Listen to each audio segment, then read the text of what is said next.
So, Steph, let's talk about another wide receiver. This guy, very, very different than a floor play, to say the least, in 2021. It's Julio Jones, now on the Tennessee Titans, walks in with A.J. Brown, with Derrick Henry, with Ryan Tannehill.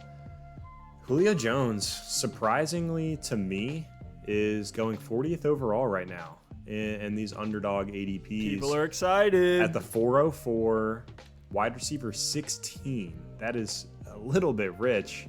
Steph, I know we're all excited about Julio Jones in Tennessee. We know he's still an elite talent. What do you think about Julio at this current ADP? I think he's a guy that I'd love to have as my wide receiver 2 this year, but wide receiver 16, if you're going to go out and project out stats for the whole season, which Alex and I do. We did it last year, and that's where our rankings and takes come from a lot of the time. We're doing all of our due diligence to make sure we put together the most conservative, realistic projections we possibly can. But if you're going to project anywhere close to wide receiver 16 for Julio Jones, it's generous because This is a guy that is past the age apex. He has some injury risk. I know he's a future Hall of Famer. We know Julio's good. He was a hyper-efficient stud last year. He was third in targets per route run and yards per target. And in games where he had over 70% of snaps played, he had 19 fantasy points on average. He was averaging 109 yards per game, 8.8 targets per game. He was commanding volume for Matt Ryan. In 5 out of the 7 games that he hit that 70% snap threshold, he had 97 or more receiving yards. So from the yardage alone, from the efficiency of his receptions, he was delivering for fantasy every time he played the game and didn't leave early with a hamstring tweak or something like that. So you sprinkle in a touchdown or two, you get the boom weeks from him. I think you are getting a weekly flex name from Julio Jones, a fine wide receiver 2 name in Julio Jones. I just can't take him early or mid 4th round when you have the Miles Sanders, David Montgomerys, Travis Etienne's, Myles Gaskins, even like Jamar Chase, Robert Woods, Cooper Kupp. And what it comes down to is his new situation. We've given Julio the benefit of the doubt because he's been on one of the highest pass volume teams in the NFL over the last 5 years. And now he enters a team where they were 3rd worst in the NFL last year in pass attempts. 485 pass attempts on the season. That's absolutely terrible. So even if we're going to project for, let's just say they do pass a little bit more, and let's say Julio Jones can maintain a 25% target share, which he's pretty much had every single year of his career. If he can remain not only the target hog first read over A.J. Brown, and let's just say the pass volume stays the same, we're talking 124 targets over a 17-game season. That's 7 targets a game. And that's slightly lower than A.J. Brown last year. Now, to finish as well as A.J. Brown did fantasy-wise, he had to score 11 touchdowns and be near the top in every efficiency metric for wide receivers in the NFL. So, look, it's not impossible for Julio to even be a wide receiver 1. I think there's a non-zero chance, this might be a hot take to some people, when both are healthy, I think Julio Jones can out-target A.J. Brown on any given week. But we're giving the benefit of the doubt to Julio against the guy who's 24 years old, at his prime, proved that he's an alpha wide receiver in the NFL, proved that he can create yardage after the catch, catching these deep receptions, being efficient with the touchdown volume. He's coming off a huge fantasy season, was 7th overall at the wide receiver position in fantasy points per game. So, Alex, I'm curious how you project the Titans this year from a volume standpoint. Like, does Julio impact the amount of times they're going to pass? Because we did see in the right game scripts, they did become a little bit more of a pass-heavy team. I think they will pass a little bit more this season, but at the end of the day, I mean, their identity is still going to be the same under Mike Vrabel. And to your point about, that battle between A.J. Brown and Julio Jones on the outside, one, I think they're really going to open up the field for each other. But for the first time in Julio Jones' career, he's probably going to be facing number 2 corners. I mean, he's always getting that primetime best corner on the opposite side of the ball, and I think teams are going to line that guy up against A.J. Brown in 2021.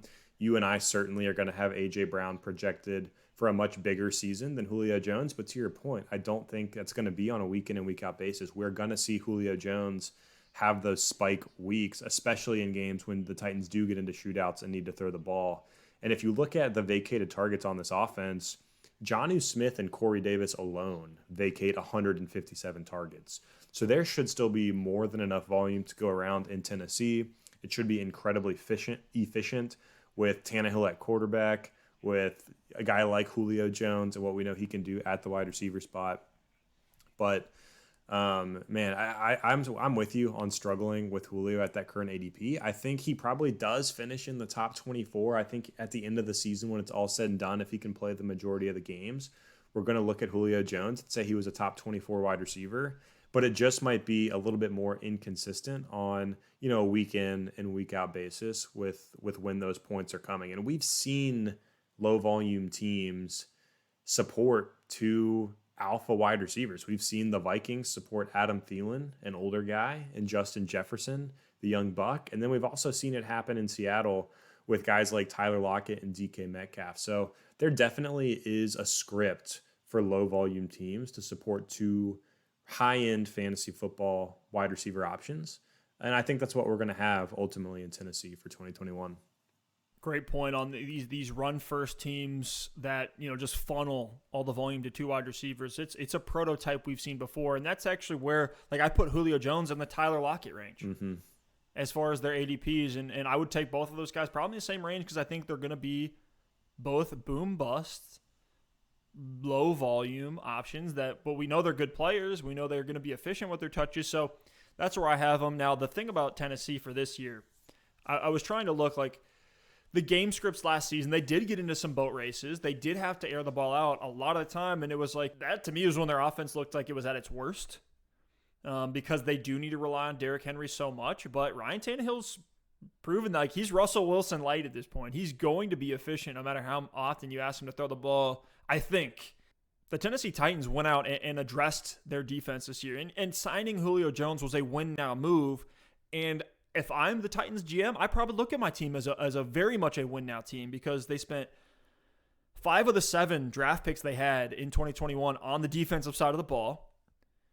They brought in Danico Autry as a veteran piece on the defensive line from Indianapolis. They go out and make a splash signing on Bud Dupree, go get a veteran playmaker on the defensive side of the ball. They signed Janoris Jenkins from New Orleans. They took Caleb Farley as well in the draft, first round. Exactly. They went out and addressed the defense. They said, look, our defense is crumbling. Let's go address that side of the ball. The offense can stay the same. We'll add in one upgrade with Julio Jones to make up for losing, Jonnu Smith. But even giving the Titans the benefit of the doubt from their efficiency, from their volume, I don't think Julio's truly going to get close to that ceiling, like even like a wide receiver 1, and I know that's not where he's going, but wide receiver 16 is pretty aggressive for a guy that's really only going to see that stud volume if Derrick Henry goes down or if AJ Brown goes down. It's just two things I don't want to bet on going into the season at the draft. Alex, are you with me on that? I am, and ultimately the only winner in terms of fantasy football value on the Tennessee Titans from the Julio Jones move was Ryan Tannehill. Julio Jones, to me, would have had a much better outlook on Atlanta. A.J. Brown would have had the opportunity for some more volume this season as well. Tannehill's the big winner there, and I don't want to beat a dead horse here. I think we've pretty much covered it with Julio Jones in Tennessee. But the last thing I want to mention that we haven't talked about yet is wide receivers going to a new offense, going to a new system. Historically, we have seen receivers struggle going to new teams at, after their first contract in their late 20s, in their early 30s. Now, in this past season, we've seen Stephon Diggs, DeAndre Hopkins, some of these guys really rewrite that narrative, which is awesome to see, really encouraging to see. And I definitely think Julio Jones, with the experience level that he has, the athlete that he is going to be able to overcome any kind of obstacles with a new offense, building a rapport with a new quarterback. I'm not necessarily concerned about that, but I just see some scary parallels here between Julio Jones and Andre Johnson late in his career. Andre Johnson was a guy who was a top 10 wide receiver year in and year out, target monster, put up huge reception totals, huge yardage totals, but he never scored double-digit touchdowns in a season in the NFL.